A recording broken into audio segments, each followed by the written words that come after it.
नमस्कार, मी Chhaya Gole, gold director of Wearmore solution private limited company. आज आपण एक फीडबॅक घेणार आहे. माझी मैत्रीण आहे संगीता चोरगे, यांना एक आपल्या बेरी प्लस आणि ऑल इन वनचा खूप छान फीडबॅक आला.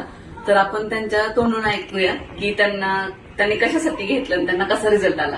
संगीताताई, तुम्ही सांगा, तुम्हाला ह्या प्रोडक्टचा कसा रिझल्ट आला?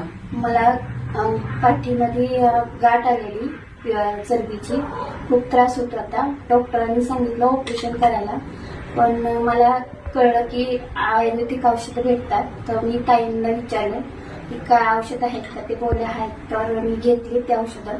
मला 1 महिन्यातच रिझल्ट खूप छान आलाय आणि मला खूप बरं वाटते. आता इतकं छान वाटतंय की मी आता एकदम असं यानं झाली, छान वाटायला लागली. आणि तुम्हाला डॉक्टरने काय सांगितलं? ऑपरेशन करायला सांगितलेलं की 4 दिवसात ऑपरेशन करा किंवा